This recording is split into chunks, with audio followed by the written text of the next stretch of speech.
All right, let's see. What do I say? Oh, yes. Please make sure that you've all registered by the end of the week, by today, if possible. That just means get on the web, going to the class account, and updating your teams. I noticed that some people have already formed teams, including one team, which I think I'm tempted to take away the initializations that give you shorthands for your team names, so that they will learn why you are not supposed to write very, very long team names, but that's okay. It works. And also, people have started. I see that people have started using Piazza. That's good. I answered a question this morning, and there's another one I'm going to be working on. So please get yourself added to that list for CS164. There's a link on the home page. And we're starting, I'm starting homeworks. So there's a homework assignment, relatively short homework assignment that includes some orientation, some sort of finger exercises with some of the software that we use for handing things in and for doing version control. So that's kind of useful. And also, again, as some have already done, start looking around for teammates and use discussion sections as a possible meeting ground or anything else.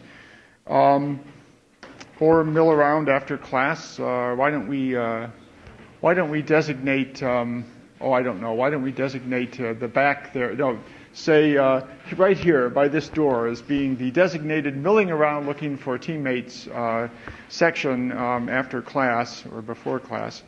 So that's so try to get that done. I mean, we don't. It's not. There's not an immediate need for it, but in order to start working on projects, you'll need a team, and it's good to have some of the dynamics worked out. And finally, we have this attractive hoodie for anyone who wishes to, who needs one. Seems to have been left here. I forgot to. There used to be a stick of deodorant here as well, but apparently that's already found a home. So. All right.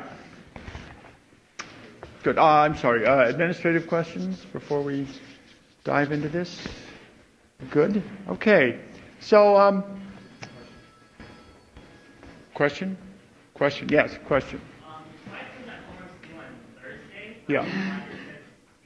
It's Thursday. Tuesday was last year. I'm sorry. Some of it hasn't been updated. So, wait a minute. Which says that it's Tuesday? There are online, you mean the homework page or the index? Never mind, I'll find it. Yeah, it's in there somewhere. It's Thursday. It is Thursday. It is Thursday. It's timed so that you have discussion sections before the homework is due.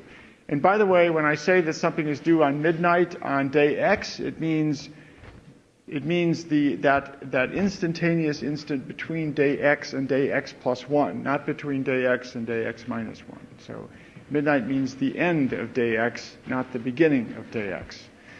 I realize this is ambiguous, but what can I do? Okay. All right, so here is a somewhat crunched view of part of the compiler, just to give you a roadmap of where we are at the moment. We're sort of right at the very beginning. And we're taking, for the moment, what we're dealing with is the conversion of text into programs, right? Into executable programs. Now, as some of you know, there are other means of entry. For example, anyone who's been playing around with Scratch realizes that there you have some sort of a visual editor. As a matter of design, I've always been of the school that thinks that since text is very expressive and at the same time readable, I tend to use that as my lingua franca, and these other forms as other representations of it. In fact, you can indeed start this whole process at any point in the middle, which is essentially what some of these visual editors can be thought of as doing. But we're going to start with just text because there are a lot of applications for this, and the techniques that you learn are I think are generally useful. So the idea here throughout the compiler is that we're going to take at each stage, at each one of these boxes, each one of these, the source code, the tokens, the AST. I have to learn to stop gesturing to this. You can't see this. You can see that. All right. The source code, the tokens, the AST. These are all forms that are alternative representations of the program, each with its own advantages. At each stage, each transition filters out some set of errors and makes things more convenient for the next stage to deal with. So that by the time you're done, you've got so that the stages themselves can be relatively small. A later stage, like for example, the parsing stage, doesn't have to worry about errors such as character constants that are not terminated. It can assume that those have all been taken care of. It doesn't have to worry about finding the beginning and end of any of these things. It can assume that's already been done and so forth. So things are much more convenient. We can talk about the word else rather than the keyword else, rather than the letter E followed by the letter L, followed by the letter S, followed by the letter E, terminated on each side by something that's not a letter, which is a rather complicated thing to have to deal with throughout the entire program. So the idea is going to be, the theme for the next few lectures, few weeks, is tools for doing this in a reliable fashion and convenient for the programmer. So we're going to, so for the classical approach for lexical analysis is to use a description of the input text, that a natural description, pattern-based, some kind of pattern-based description, and then have an automatic tool that will then convert this into code. Now, if you want to generate, caveat, if you want to generate really, really, really fast translators, if you have some application where every single microsecond is important in this translation process, then you might want to do something that's more complicated, that's you might want to do something by hand. And we'll see a little example later. And this is fine if that's your application. If it's not your application, it's a waste of time. And in fact, it seldom is really necessary. So, for example, if you've got a little parser for your initialization file for some application, it reads a bunch of parameters from some initialization file, a very common thing to do. Unless that program is going to be running like once every 1/10 of a millisecond or something like that, you're not going to spend a lot of time. It doesn't really matter how much time you're spending in initialization because it's going to be swamped by the time the rest of the program runs. And so you don't really have to worry about this too much. And with the tools that we will have, even processing, say, megabytes of HTML code is a very fast process relative to the time required to download it. So these automated tools, though you sacrifice a bit in terms of, if you sacrifice a bit of execution performance, you get back sort of efficient programmer performance, if you will. So let's see. Let's first of all define the problem. The problem, I should say, when I say the problem, I mean, let's define the particular decomposition or the particular sub-goal and the particular decomposition that's sort of classically chosen for a compiler. So the decomposition of the task. So the decomposition of the task, the first step, is to take the text and to convert it into a stream of chunks called tokens, lexemes, a number of different things that are sort of more convenient, are a more convenient language, if you will, to talk about later parts of the compiler. So, as I mentioned earlier, so we will take one of these tokens. So by definition, a token will consist of two pieces, one of which is a syntactic category, which is to say everything that's important for the next, for the immediately next stage of the compiler, the so-called the parser. We'll find out about that later. The parsers are interested in finding grammatical structure, are interested in decomposing the program according to its grammatical structure. And to do that, what you need to know are the sort of the parts of speech, like noun or adjective. You don't need to know many of the details. In English, it's a bit, I know this is, it's confusing because in English things are a bit different.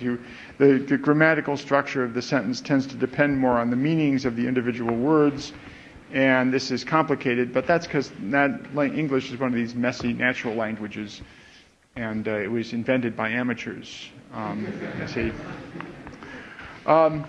So you have the syntactic category, and then you have semantic information.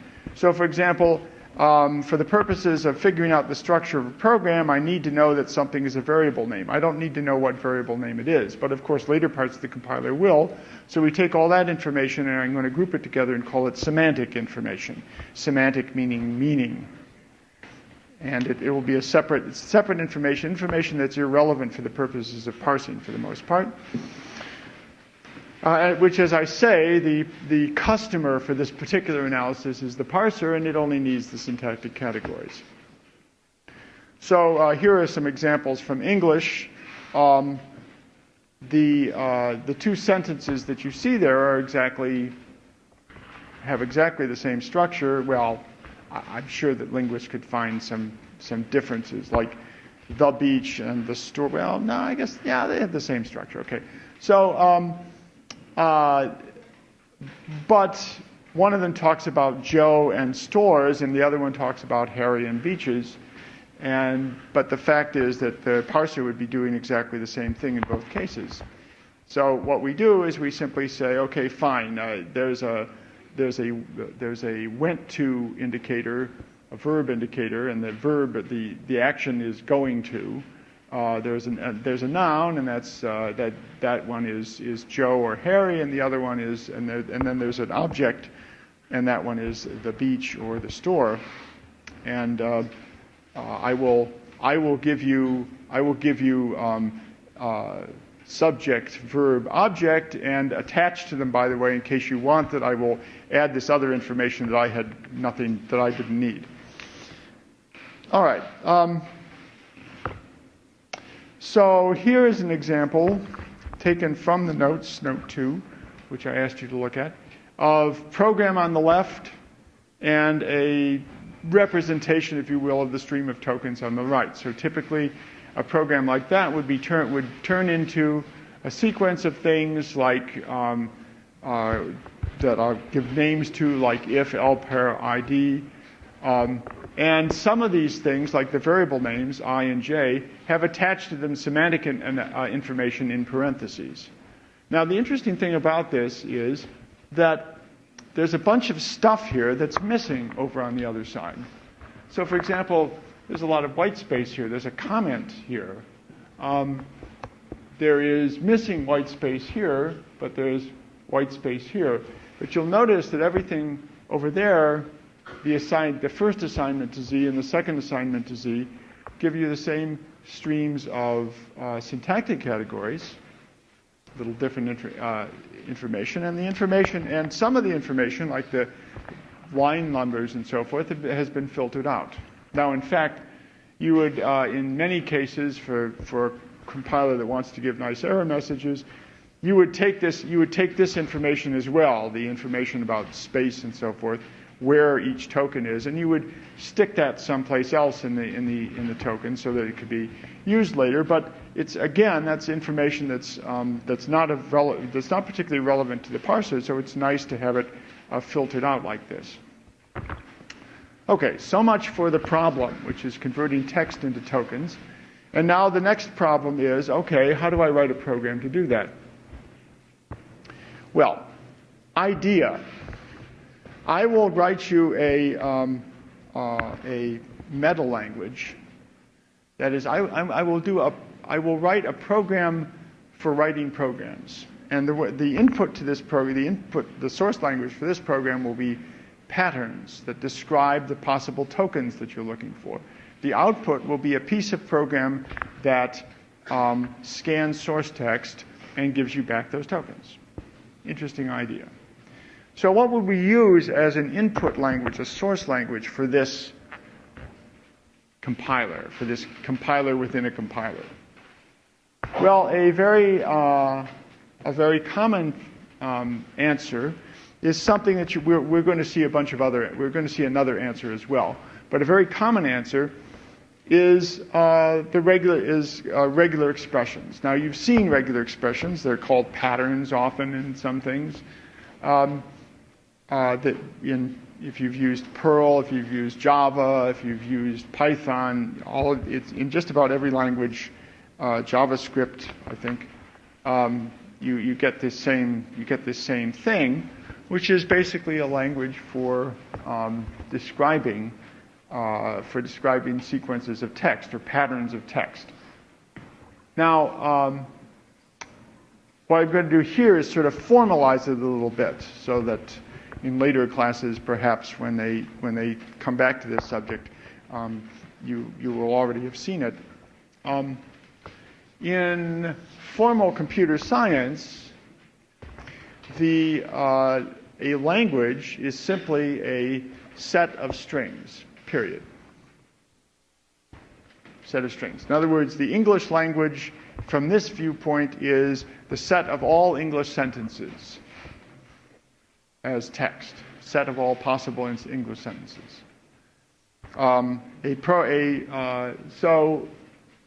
And then you can ask questions like, is this particular string in the language or not? In other words, is it a valid thing in the language? Is it not?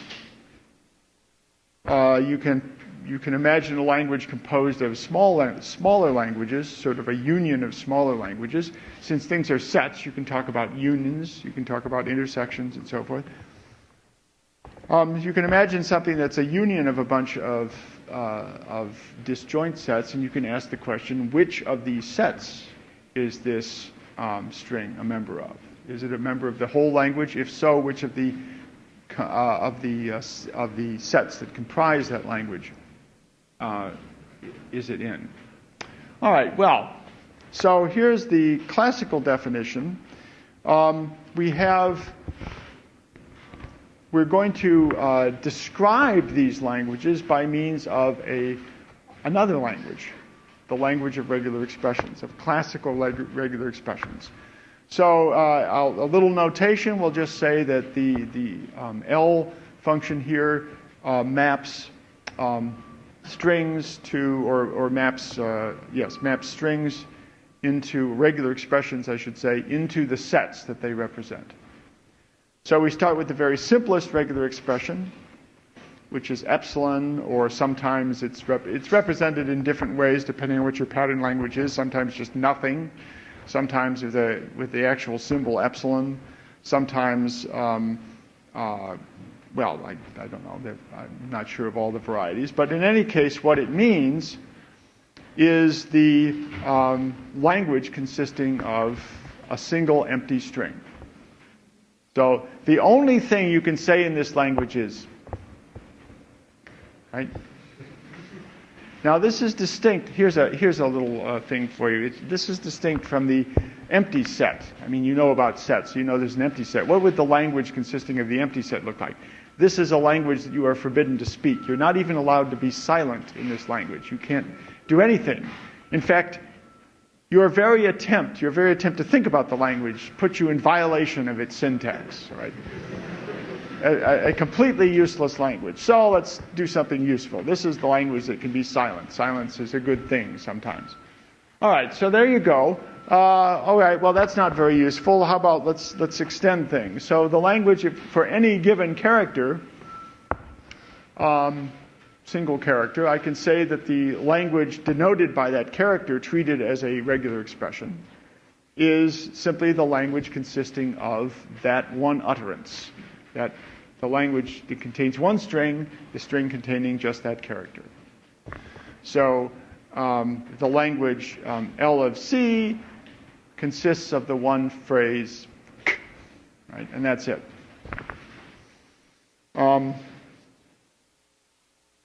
This isn't completely ridiculous. I mean, you may have remembered by a string from the language denoted by the second regular expression. So all possible strings that you can form that way, that's the meaning of R1.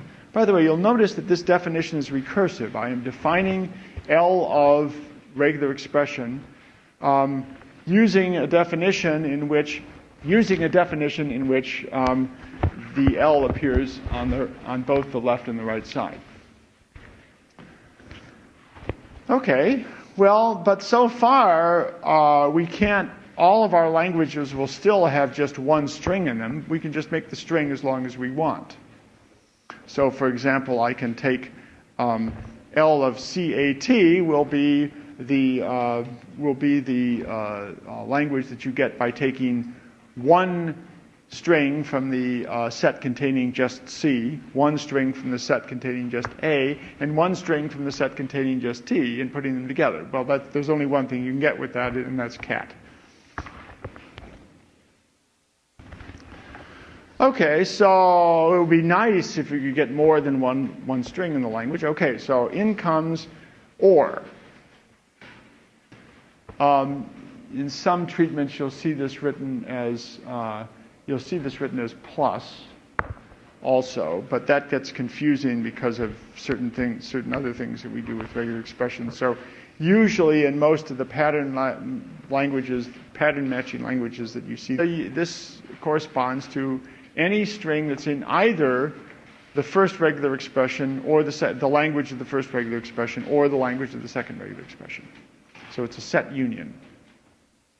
Well, now you can get languages as large, finite languages as large as you want. So I could in principle define, I guess, the set of all, I could define the English language for sentences up to, say, a page long, which works for most novels, but except those written by Faulkner and certain modern authors. And that would be, I could just do it by the British Museum algorithm. So it's L of A and, or L of, say, the followed, no, I know. How about L of twas, followed by twas a, followed by twas a dark, twas a dark and stormy, and so forth. I could finally have this, all things up to a page long. But this would be rather tedious. It would be nice if we had things that would allow us to build languages a little more efficiently. So finally entered our last major operation, composition operation, called the closure, the reflexive closure, or Kleene star. That's K-L-E-E-N-E, Kleene. Kleene. He was a Wisconsin mathematician, University of Wisconsin mathematician, died a few years ago. Now this one consists of the language that you're getting, and it includes, in fact, all concatenations. R star consists of all concatenations of words from R with repetitions. In other words, you're allowed to choose the same word from R many times. Now this is a union. It's an infinite union, but it's just that the lengths are not limited. Okay, so then we just specify. You can specify that the precedence is star is highest and so forth, so that we can write these without having to parenthesize everything. And those are classical regular expressions.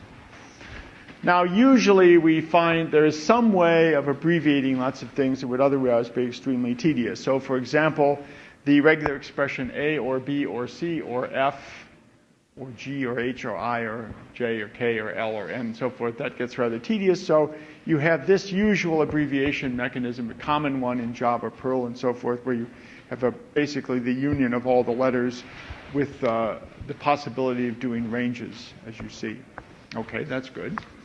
You can also have, there will also be ones where you say negatives, so another union of single character things. You can have, there will be abbreviations such as character classes, dot in line, /D means any digit, /S means any white space character. You'll find those in a number of pattern languages. And then we have LR+, this is the non-reflexive closure, or a concatenation of one or more strings from R. And question mark is a shorthand for either the empty string or R. So that's an optional regular expression. So you'll find all of these abbreviations, they're just abbreviations, that each one of these could be translated into a classical regular expression. Then we get things that can't be translated into classical regular expressions, or that really don't mean quite the same thing, or a definite extension of classical expressions. So you've probably all seen this in Python, for example. One can match something parentheses, or the second pair of parentheses.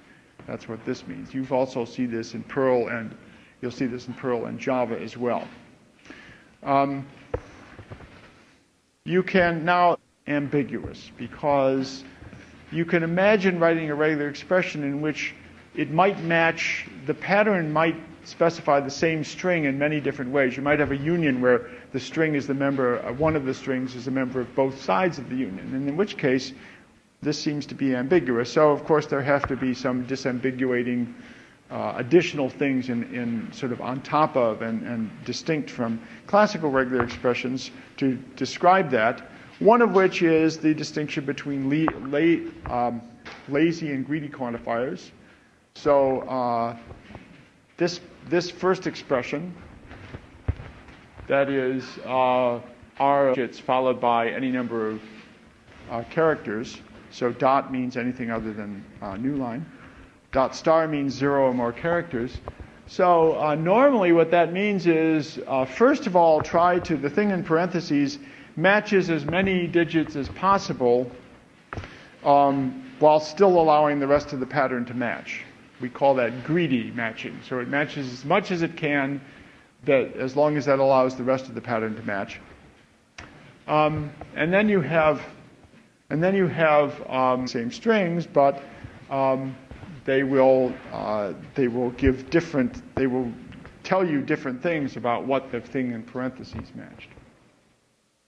Since, as you'll notice, digits and regular characters both match dots, so that's where the ambiguity arises. Then there are various little things for matching only at boundaries. You could model these with classical regular expressions, but you'd have to sort of mumble, I guess. These things here are saying the beginning of a string, the beginning of a line, something that's followed by match this, but only if afterwards there's something matching Baz, Rauer, and so forth. And then finally, and this is most distinct from classical regular expressions, and as we'll see, it's in fact it makes things completely different. You have cases where you say this particular pattern, for example, means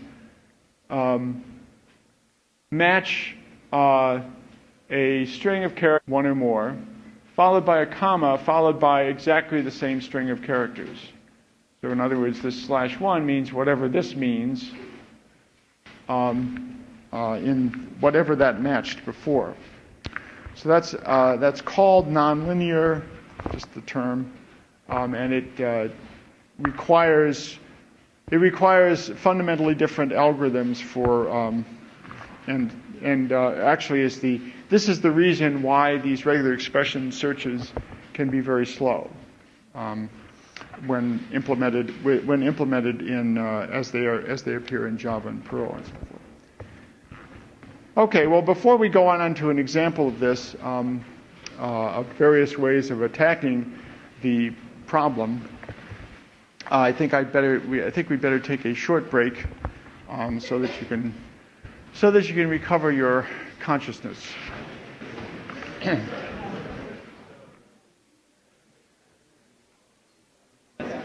I just have a question about on the last slide. I guess just it might be a little of the Python syntax. What does the R with the single quote stand for? I assume this is like regular expression dot match. Right. This is a R quote and so forth in Python refers to a raw string. Okay. So that means that the escape sequences \b just means \b. Okay. Which is useful because you have these when you want to put things like \d. You don't have to escape them. So you notice that in Java, if you've used regular expressions in Java, patterns in Java, when you write the strings that stand for regular expression, you have to double all the backslashes. I've used Perl. Right. Now Perl has regular expressions as part of its syntax. So, and they have their own rules that are sort of like that of raw strings. Okay. Python said, no, that's stupid. Why don't you just have, there's strings, for heaven's sakes, and when you use them in a regular expression matcher, that's what you do. So let's just have a way of writing what this is all about. All right, thank you. Yeah. I had a really quick question. The question mark M, I've never seen that before. Where was that? The question mark M.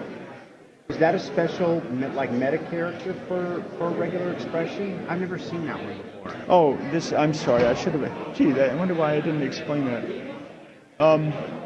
This means it stands for the parenthesis question mark letters end parenthesis is a notation that means set the following switches for the following options, mode switches for the rest of the parsing. Gotcha. So this particular mode switch means that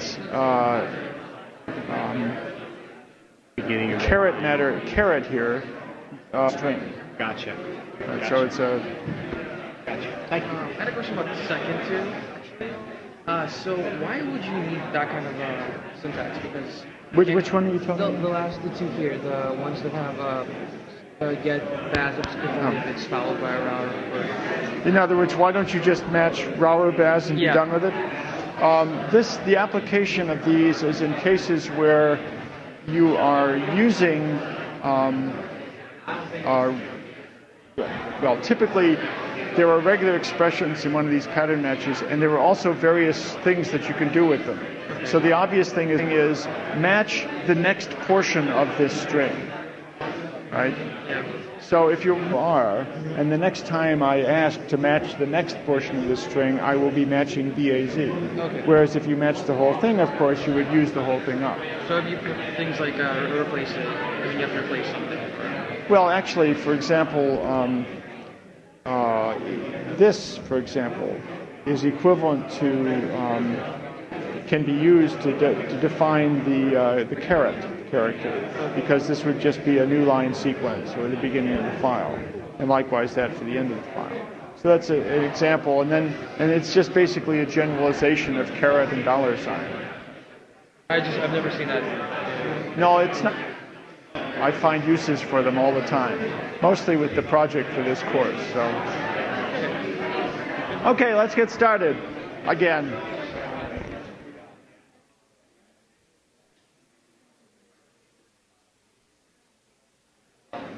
Of a language that, or rather the tokens of a language I'll call it SL1 for simple language 1.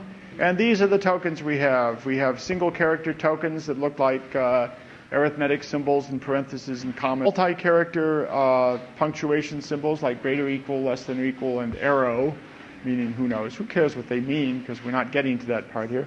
And then a few keywords like if, def, else, phi, and while, and a few identifiers, and let's say decimal numerals, integer numerals perhaps.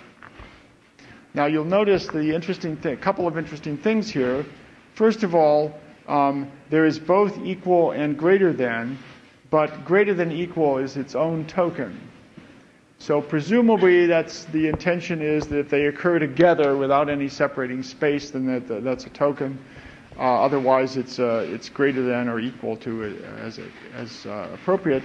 And you notice that these guys, if, def, if, phi, while, have the same syntax as ordinary identifiers. It's just that they're singled out. So there are a few little curves in this particular token syntax. Okay, whoops, nope, this isn't. I'm in the wrong place. So let's take a look at various approaches to finding all of these lexemes. Now, here, for example, here we go. I will define as my return type, I'm going to define something for syntactic categories. To indicate a syntactic category, in this case I will use a Java enum with some nicely chosen name. And if you find yourself puzzled by this syntax, you've never seen this particular use of enum, well, that's the whole idea of these lectures. I show things to you and you say, oh, that looks interesting. I think I'll go home and look it up. And that's how we learn things. And that's how we computer geeks learn things. You see something interesting, go and look it up. All right, so we have all of the tokens here. We define an internal representation for all of these syntactic categories. And I just throw in a little information with each of them, such as the string that would normally represent it. Let's see, where am I? Point. And then we have I'll throw in a little mapping function here that takes that once you find a string that's in a particular lexeme, it will look up to see if this particular sequence of tokens is one of those of characters is one of the normal tokens, one of the punctuation characters, or one of the keywords. And if it is, it will tell you which category it has. I'll just use a scanner because that's able to do this sort of thing. And let's see what we've got here. And so here's what a token looks like. So a token consists of either a string of white space or a comment. I didn't say what comments were, but we'll just assume that they're like Python. They begin with a hash mark and go to the end. Or it's one of these. The pattern also matches any of the tokens. You can see that I've included all the greater than equal and so forth, all the tokens that are possible. And then finally we have something for matching strings, for matching other identifiers. So that would be a letter followed by a string of letters and digits, or a string of digits. That's a numeral. And then finally, everything else. That will be so the token. I throw that in so that the token will always match something. So that and if it does match that thing, then I'll know I have an error. Now, the white space identifiers and numerals here are parenthesized, so that if that's the part of the pattern that matches, then that's the part that it will tell us that that's what that group is. And so now all I have to do is basically use the find within horizon method on using that token pattern on the input. I scan the input for the next thing that matches that token, and then I look to see, and then I take a look to see what I've got. All right. So if it fails, if that thing fails, and it tells me that I haven't found anything, then I say, okay, this must be an EOF, and end of file. Otherwise, I look inside it, and I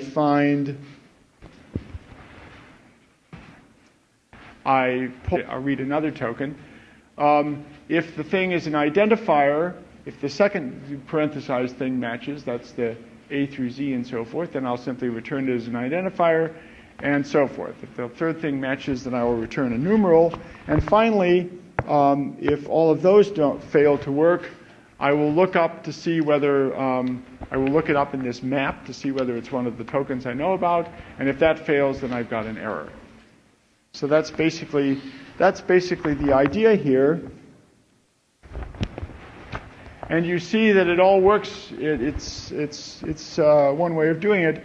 It is, however, a bit clumsy. And so we'll look at somewhat more concise ways of writing this starting next time.